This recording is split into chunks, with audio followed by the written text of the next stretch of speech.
Pengajaran Yesus mengenai amarah. Yesus mengajar tentang amarah. Apakah Yesus ngajarin kita supaya marah? Ini kita akan bahas pagi hari ini. Matius 5 ayat 21 sampai 26, boleh ditampilkan? Kamu telah mendengar yang difirmankan kepada nenek moyang kita, jangan membunuh. Siapa yang membunuh harus dihukum. Tetapi aku berkata kepadamu, setiap orang yang marah terhadap saudaranya harus dihukum. Siapa yang berkata kepada saudaranya kafir harus dihadapkan ke mahkamah agama. Dan siapa yang berkata jahil harus diserahkan ke dalam neraka yang menyala-nyala. Sebab itu jika engkau mempersembahkan persembahanmu di atas mezbah dan engkau teringat akan sesuatu yang ada di dalam hati saudaramu terhadap engkau, tinggalkanlah persembahanmu di depan mezbah itu dan pergilah berdamai dahulu dengan saudaramu. Lalu kembali untuk mempersembahkan persembahanmu itu. Segeralah berdamai dengan lawanmu selama engkau bersama-sama dengan dia di tengah jalan. Supaya lawanmu itu jangan menyerahkan kau kepada hakim dan hakim itu menyerahkan kau kepada pembantunya dan kau dilemparkan ke dalam penjara. Aku berkata kepadamu, sesungguhnya engkau tidak akan keluar dari sana sebelum engkau membayar hutangmu sampai lunas. Nah ini, Bapak Ibu yang mana? Yang Giant, itu film Doraemon, atau ini film animasi, atau yang ini? Sebelum saya mempersiapkan firman ini, saya tanya ke istri saya kalau marah yang kayak gimana? Kata dia. Kayaknya tiga-tiganya itu saya.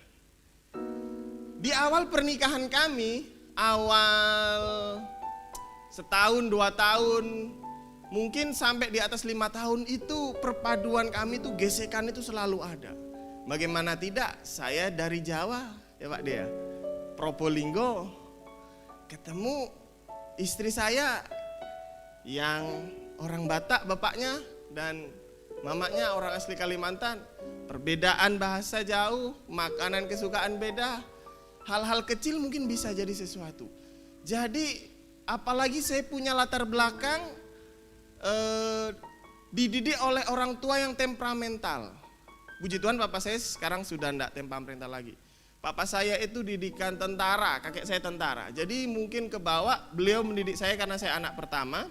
Adik-adik saya agak jauh. Yang satu jarak 8 tahun, yang satu jarak 14 tahun. Jadi jauh. Saya dididik mungkin setengah militer kali ya, jadi agak terbawa. Tapi puji Tuhan dengan seiringnya berjalannya waktu, akhirnya saya bisa mengendalikan yang namanya marah. Kalau emosi itu semua kita punya emosi Bapak Saudara ya. Orang marah biasanya begini ngomongnya. Aku nih lagi emosi nih. Emosi yang mana Pak? Ditanya dulu. Emosi itu, nangis itu juga emosi. Tertawa itu juga emosi. Sedih itu juga emosi. Ekspresi marah itu adalah ekspresi salah satu emosi. Nah, bagaimana kita bisa mengendalikan amarah kita, dan Yesus mengajarkan ini pagi hari ini. Lanjut. Pokok penting yang diajarkan Yesus dalam Matius 5 dalam konteks ini, pokok penting dalam 5 ayat ini, itu adalah jangan membunuh. Wah keren. Jangan membunuh ini bukan peraturan yang baru didengar, tapi sudah tertulis di dalam 10 perintah Allah yang diterima Musa. Ini itu kalau tidak salah hukum ke-6. Setelah hormati orang tuamu, jangan membunuh. Nah ini pertanyaan menarik. Perhatikan bukan saja kepada tindakan atau perbuatan, tetapi juga isi hati, yaitu kemarahan. Kemarahan yang sifatnya meledak-ledak dan berurat akar lama dalam hati menjadikan posisi kita harus dihukum. Bapak Saudara, saya dulu awal kali pernikahan saya kalau marah itu memang meledak-ledak. Saya kalau marah itu bisa meledak-ledak, dan setelah itu saya kayak orang, kok aku kayak gitu ya tadi ya? Kayak orang lain gitu. Tapi saya belajar, dan saya bertobat, dan saya meminta maaf sama istri saya. Untung istri saya setia ya. Nggak kayak Pak Sondang kemarin bilang, pulangkan saja. Suara saya enggak sebagus Pak Sondang waktu nyanyi kemarin ya. Kalau Pak Sondang pas nyanyi. Nah, Bapak Ibu Saudara, ketika saya marah, itu saya tidak terkontrol dan ada di belakang otak saya nih kayak sebuah gambaran kalau marah itu kayak gini loh. Kayak ketika mungkin waktu papa saya marah berantem dengan mama saya. Nah itu kayak terbayang, oh kalau marah itu kayak gini loh. Dan seharusnya itu tidak boleh terulang di dalam kehidupan saya supaya tidak akan terulang lagi di kehidupan Lepin dan Darlin. Dan itu harus diselesaikan. Saya puji Tuhan dikasih kesempatan kemarin pas Desember pulang. Kalau Pak Paris 13 tahun enggak pulang, saya baru 2 tahun Pak. Terakhir 2021 kayaknya saya pulang. Saya pulang dan puji Tuhan keadaan di rumah ya saya bilang secara ekonomi mulai membaik lah daripada ketika 12 tahun lalu. Meskipun pekerjaan papa saya itu seorang Gojek Pak Saudara. Dulu beliau kerja di pabrik, tapi dipecat 2008, tapi sekarang dia jadi Gojek. Mama saya buka catering di rumah. Tapi apa ya? Sesuatu pencapaian yang belum pernah tercapai ketika mama saya waktu dulu itu kepala sekolah PAUD dan papa saya masih kerja di pabrik, itu lain. Jadi berkat Tuhan itu memang lain, tidak tergantung pekerjaannya. Saya tidak malu saya bilang papa saya itu seorang Gojek, enggak. Mungkin ada beberapa anak muda itu saya bilang ke anak-anak muda, jangan pernah malu dengan apapun pekerjaan ayahmu, pekerjaan papamu, mamamu, enggak, jangan malu. Papamu apa? Petani Pak, papamu apa ini? Jangan pernah malu dengan pekerjaan orang tua dan berkat Tuhan itu tidak pernah sama. Misal begini, oh kalau seorang PNS pasti ekonominya bagus keluarganya, tidak, meskipun mungkin seorang PNS dapat gaji bulanan oke, tapi berkat Tuhan itu bukan dari PNS-nya. Saya sudah bandingkan, saya sudah melihat perbedaan kehidupan orang tua saya ketika memiliki pekerjaan tetap pada 10-13 tahun yang lalu waktu saya masih di sana. 15 tahun yang lalu lah. Masih tahun 2008 saya di sana terakhir. Itu dengan sekarang itu lain. Meskipun hari ini ada pesanan, besok nggak ada pesanan. Tapi dari situ mama saya mulai belajar berharap disitulah kita bisa menaruh harapan lebih kepada Tuhan. Papa saya itu seorang Gojek tapi tidak membawa orang penumpang, hanya membawa makanan. Jadi ngantar makanan, gosen gitu. Jadi kesaksian bapak saya kemarin waktu sebelum akhir tahun sempat akunnya itu susah dapat orderan, susah dapat apa. Ya terus saya bilang ayolah kita doa. Puji Tuhan setelah tahun baru ini akunnya itu mungkin enggak tahu ya algoritma atau apanya agak banyak bisa dapat, sehari bisa 2-3 kali dia ngantar. Waktu itu sehari untuk 1 kali ngantar aja enggak dapat. Nah kita enggak tahu bagaimana cara kerjanya. Tapi yang saya tahu, saya punya Tuhan yang dahsyat. Amin. Amin. Saya bilang, Pak, kalau di rumah nggak suka marah-marah lagi, berkat Tuhan itu datang. Nggak tahu ya, ini perumpamaan Jawa atau bukan. Cuman saya ingat mungkin mbah saya tuh kakek saya bilang gini, lek kowen sering ngamuk-ngamuk, iku lho wong sing kate nganter berkat nang omah iku lho. Balik menek, gitu Pak ya. Artinya kalau kita sering marah-marah di rumah, misal sering berantem, sering emosi, tiba-tiba ada orang, kalau di Jawa itu ada budaya, kalau misal mau puasa kah atau apa itu ater-ater gitu ya kan. Orang mau ater-ater ke rumah, ater makanan tuh nengok di dalam berantem kan, gak enak nih, balik aja lah kan gitu. Itu salah satu contohnya. Nah lanjut. Jadi apa yang Tuhan Yesus ajarkan pada ayat 22 ini, Yesus mengajarkan bukan saja orang yang membunuh yang harus dihukum, tetapi juga orang yang marah terhadap saudaranya. Keduanya sama dan harus dihukum. Karena perbuatan membunuh dimulai dari niat pembunuhan di dalam hati. Tuhan Yesus mengajarkan kepada kita bahwa bukan dosa perbuatan saja yang akan dihakimi, tetapi dosa perkataan pun akan dihakimi. Karena itu Yesus menasihati murid-muridnya supaya menjauhkan diri dari kemarahan, dari rasa dendam, kebencian, dan dari kata-kata yang mengandung umpatan seperti kafir dan jahil. Ini sudah dibahas oleh Pak Keru di minggu kedua. Arti kafir saya singkat di sini aja. Kafir itu perkataan hinaan merendahkan orang lain, lahir dari hati yang sombong. Kalau jahil itu dari kata Yunaninya moros, perkataan caci maki yang berkonotasi tidak saleh, menghakimi orang, tindakan yang melawan Tuhan sebagai orang yang tidak mengenal Allah. Lanjut. Nah, orang Farisi, nah ini poinnya, dan ahli Taurat zaman Yesus hanya mengajarkan dan menekankan pembunuhan hanyalah mencurahkan darah atau menghilangkan nyawa manusia saja. Tetapi Yesus mengajarkan bahwa orang yang marah tanpa sebab, memaki dengan perkataan-perkataan jahat, atau membenci orang lain adalah sebuah tindakan pembunuhan. Di zaman perjanjian lama yang diajarkan orang Farisi, ahli-ahli Taurat pada saat itu, kalau membunuh ya mungkin sekedar membunuh secara fisik. Tapi Yesus memperbaharui hukum Taurat. Sebelum kamu membunuh secara fisik, ketika kamu memikirkannya aja atau marah di dalam hati, dendam, kesumat, mungkin tidak selesai-selesai, itu sudah bisa dihakimi.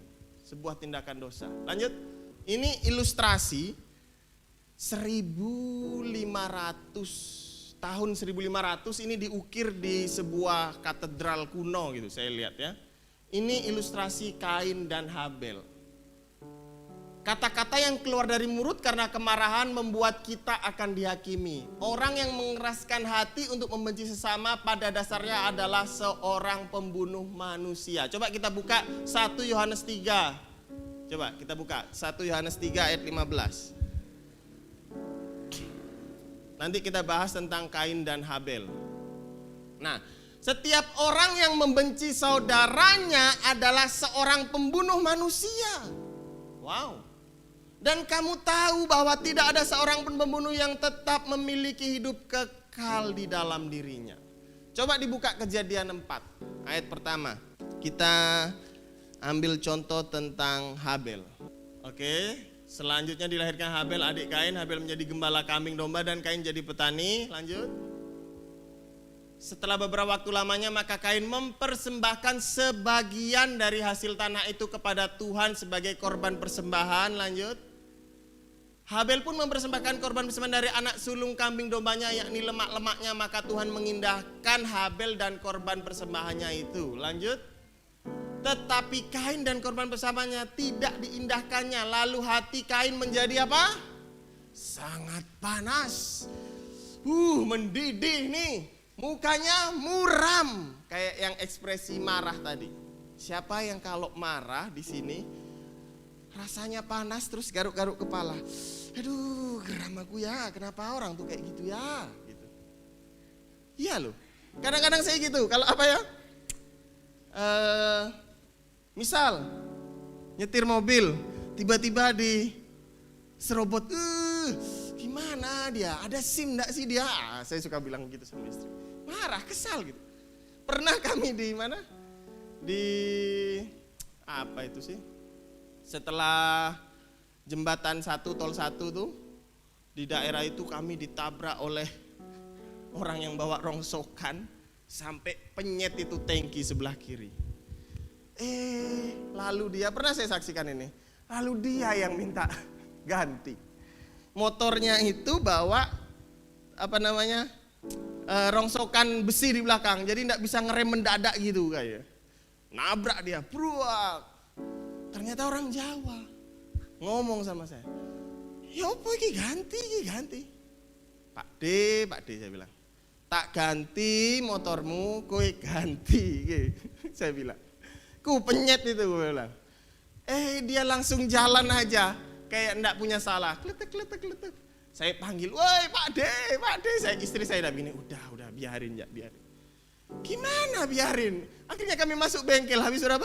1,5 juta. Benarkan yang penyok tuh. Aduh, gue bilang. Pak D, saya bilang. Itu saya mungkin udah garuk-garuk kepala, ekspresi saya udah marah, mungkin ada asap di, pokoknya udah. Istri saya, udah, enggak usah dikejar, udah katanya, udah. Lanjut. Nah, akibat tidak bisa menguasai amarah, perkataan yang menyakiti orang lain, mengalami toxic relationship. Kain dan Habel tadi akhirnya diusir. Habel takut dibunuh orang, makanya Allah ngasih tanda ke Kain takut dibunuh orang, dia dikasih tanda sama Allah, siapa yang membunuh kamu nanti akan dibunuh. Jadi kalau masalah bunuh-membunuh itu, sebelum kita melakukan tindakan pembunuhan seperti Kain kepada Habel, kalau kita percaya bahwa Adam itu manusia pertama, ini menarik ini di Komsel Laskar Kristus kemarin. Berarti waktu itu baru ada 4 orang, ya kan? Kain bunuh Habel, hebat Habel. Kain ini membunuh 1/4 umat manusia pada saat itu karena baru ada 4 orang. Nah, Kain tadi dibilang, coba ayat yang tadi, Kain tadi. Nah, tetapi Kain dan korban persembahannya tidak dinikahnya. Lalu hati Kain jadi sangat panas dan mukanya muram. Lanjut. Firman Tuhan kepada Kain, mengapa hatimu panas dan mukamu muram, Kain? Sebelum dibunuh nih, Tuhan udah nanya. Coba kita introspeksi ke diri. Sebelum kita melakukan tindakan hal yang merugikan orang lain, terkadang di hati kita ada yang ngomong, pasti itu Roh Kudus. Nggak usah marah-marah lah. Jangan gitulah. Atau Roh Kudus memakai orang lain, istri, anak-anak atau teman sejawat. Udahlah. Ini Tuhan tanya loh. Coba mana ayatnya tadi? Mengapa hatimu panas dan mukamu muram, Kain? Lanjut. Apakah mukamu tidak akan berseri? Jika engkau berbuat baik, tetapi jika engkau tidak berbuat baik, dosa sudah mengintip di depan pintu. Ia sangat menggoda engkau, tetapi engkau harus berkuasa atasnya. Nah, di sini jika kita belajar menghadapi pencobaan, seperti yang dikotbahkan Bapak Gembala minggu lalu, bahwa yang membawa Yesus ke padang gurun itu bukan setan. Siapa? Roh Kudus. Menang atas pencobaan Yesus. Beda dengan si Adam, ya kan?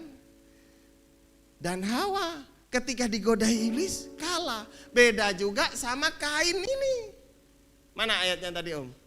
Dosa sudah mengintip di depan pintu, ia sangat menggoda engkau, tetapi engkau harus berkuasa. Harusnya ketika kita digoda oleh iblis, kita harus berkuasa, jangan kalah. Lanjut. Kata Kain kepada Habel adiknya, marilah kita pergi ke padang. Wah, ini udah pembunuhan berencana ini. Kena pasal berapa ini sama Om Keru nih? Ketika mereka ada di padang, tiba-tiba Kain memukul Habel adiknya itu lalu membunuh dia. Padahal Tuhan sudah mengingatkan, awas Kain, itu dosa udah di depan pintu hatimu, mau menggoda engkau. Seandainya Kain bisa menang saat itu, 1/4 penduduk bumi terselamatkan. Lanjut. Nah, apabila kamu menjadi marah, janganlah kamu berbuat dosa. Janganlah matahari terbenam sebelum padam amarahmu. Wah, ini yang harus saya dan Bapak Ibu belajar bersama-sama. Kalau marah, jangan sampai 1 tahun, 2 tahun. Jangankan 1 tahun, 2 tahun. Ini dibilang apa? Sebelum matahari terbenam, padamkan amarahmu. Coba, yang bahasa Indonesia masa kini. Karena itu saudara-saudara, jangan lagi berdusta, berlakulah jujur yang satu kepada yang lainnya. Sebab kita semua adalah anggota tubuh Kristus. Kalau kalian marah, janganlah membiarkan kemarahan itu menyebabkan kalian berdosa. Janganlah marah sepanjang hari supaya iblis tidak dapat kesempatan. Sepanjang hari aja jangan, apalagi sepanjang tahun. Saya saksi hidup Bapak Saudara. keluarga kami antara papa saya dan kakak Bude itu sempat berantem itu 5 tahun. Pokoknya saya lulus SMP lah baru saya boleh main ke rumahnya. Padahal rumahnya itu seberang situ, Pak. Saya tanya alasannya apa, enggak usah. Pak, aku main ke rumah Bude ya di depannya, enggak usah kata dia. Loh, sampai saya selesai SD baru kayaknya akur. Apa alasannya saya enggak paham. Entah ada perkelahian apa antara papa saya dan kakaknya, saya enggak tahu. Yang penting saya jangan main ke seberang. Itu jangan sampai terulang di dalam kehidupan saya terutama, apalagi Bapak Ibu Saudara. Jangan sampai Darlin sama Lepin enggak menyapa selama 10 tahun. Waduh. Kalau Pak Paris tadi sama keluarganya bukan karena marahan ya Pak ya, memang terbatas kan? Bukan karena marahan 13 tahun berpisah enggak ketemu. Karena terbatas sinyal apa. Ini jangankan setahun 2 tahun, sepanjang hari pun firman Tuhan bilang jangan marah. Tapi gimana Pak caranya enggak bisa? Nanti ada langkah praktis di sini. Lanjut. Nah, Martin Luther, ini Martin Luther bukan Martin Luther King, tapi Martin Luther yang pencetus dunia keprotestanan dan dia yang memakukan 95 dalil di Katolik Roma pada saat itu. Protes apa?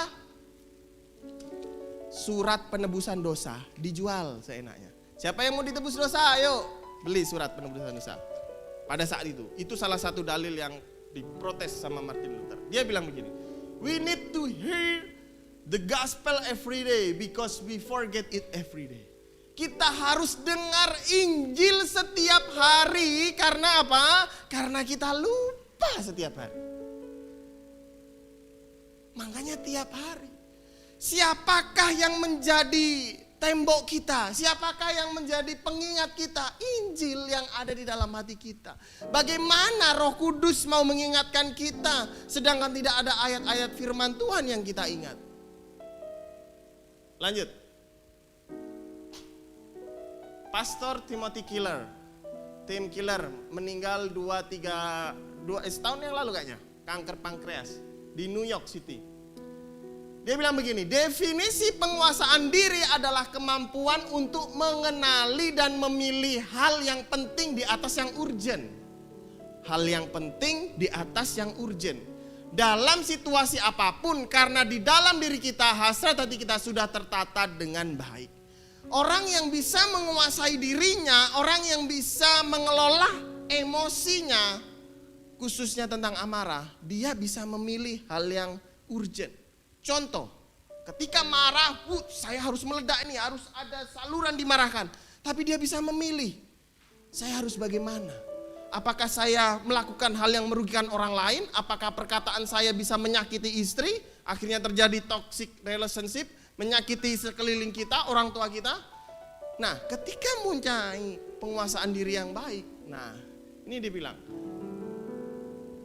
karena di dalam diri kita, hasrat kita, hati kita sudah tertata dengan baik. Bagaimana bisa hati kita tertata dengan baik? Caranya itu tidak bisa instan. Harus day by day, kata Martin Luther tadi. Harus mendengarkan Injil setiap hari, karena kita lupa setiap hari. Lanjut. Nah, Amsal 25 ayat 28. Orang yang tidak dapat mengendalikan diri adalah seperti kota yang roboh temboknya. Orang yang tidak dapat menguasai dirinya seperti kota yang telah runtuh pertahanannya. Ini ayat yang sama tapi terjemahan yang berbeda. Bapak Ibu saya lihatkan itu kota runtuh ini, tembok Yerusalem yang runtuh, ilustrasi pada zaman Nehemia. Nehemia itu juru minuman di tempat perantauan, di raja lain. Lalu ada kawannya dari Yerusalem datang. Lalu dia tanya, gimana kabar Yerusalem? Aduh, Yerusalem itu sekarang temboknya dah hancur, dah runtuh. Nehemia itu nangis sejadi-jadinya berhari-hari sampai Nehemia bangun kembali itu tembok reruntuhan itu. Saya pikir kenapa Nehemia ini lebay, benar. Tembok runtuh aja nangis berhari-hari, tembok Yerusalem runtuh. Ternyata Bapak Ibu Saudara, pada zaman dahulu tembok yang di depan sebuah kota itu menjadi sarana pertahanan yang baik. Mungkin sekarang ya kan, sekarang enggak perlulah kita tembok tinggi-tinggi. Ada alat teknologi canggih ya. Kayak mungkin waktu itu Israel punya apa gitu, dom apa jadi penangkil misil lah, enggak tahu lah. Tapi kalau zaman dulu itu tembok kota itu melambangkan pertahanan. Lanjut, langkah pertama nih, mulailah melibatkan Tuhan dengan berdoa. Intensional kan, arahkan hati pada cintanya Tuhan. Maksudnya begini, ketika kita mengalami hal-hal kemarahan, hal-hal emosi yang tidak terkendali, kita harus meningkatkan secara intensif setiap hari memiliki cinta kepada Tuhan. Istri kita masih bisa mengecewakan kita. Suami kita juga masih bisa karena masih manusia. Hanya Tuhan yang tidak pernah mengecewakan kita. Amin. Tuhan tidak pernah meninggalkan kita. Amin. Cara langkah praktis yang pertama, naikkan, cari Tuhan. Misal kita ada jam sehari itu doa 5 menit. Nah, naikkanlah 10 menit, naikkanlah 15 menit, naikkan.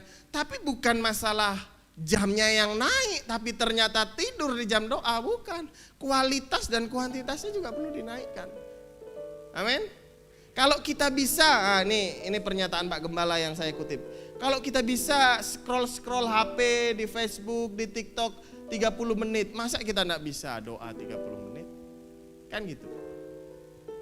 Berdamai adalah kehendak Allah, jadi kita memerlukan kasih karunia-Nya, safe talk, safe dialog, karena Allah sanggup melakukan di hati kita dan di hati orang lain keinginan untuk berdamai sehingga terjadi rekonsiliasi. Gimana sih caranya Pak? Saya itu kepengen mengampuni dia tapi rasanya sakit banget, saya masih marah. Ini dia, safe talk atau safe dialog. Ambil waktu berdiam diri, ngomong sama diri sendiri, kenapa saya melakukan hal seperti itu? Ngomong sama diri sendiri, ngomong sama Tuhan, itu lebih baik. Daripada kita udah berantem sama istri di rumah, ya kan? Ketemu kawan di sekolah, cerita, aku tadi berantem sama istriku di rumah. Oh iya kah? Kenapa? Itulah gara-gara kopi. Ngapa kopinya? Dikasih garam bukan dikasih gula. Nggak maulah aku minum. Waduh, lalu ada kawan kantornya. Sinilah mas, saya buatkan kopi yang manis. Ini aku enak nih bikin kopi yang manis. Wah, nggak pulang dia minum kopi di situ. Kopi di rumah di istrinya ditinggalkan. Nah, jangan ketika ada masalah. Nah, ini saya sangat terberkati dengan khotbah Bapak Gembala kemarin waktu ibadah pemberkatan ya. Keras Bapak Ibu Gembala bilang, jangan sampai orang tua itu cawe-cawe. Bahasanya gitu orang Jawa. Ojo cawe-cawe karo masalahnya anaknya. Kan gitu. Jangan cawe-cawe, biarkan mereka mandiri, mereka selesaikan masalah sendiri. Puji Tuhan Bapak Saudara, saya sudah 8 tahun menikah. Saya enggak pernah sama sekali ngadu gitu loh ke orang tua saya yang di sana. Kalau orang tua istri kan dekat, memang kami tinggal seterumah.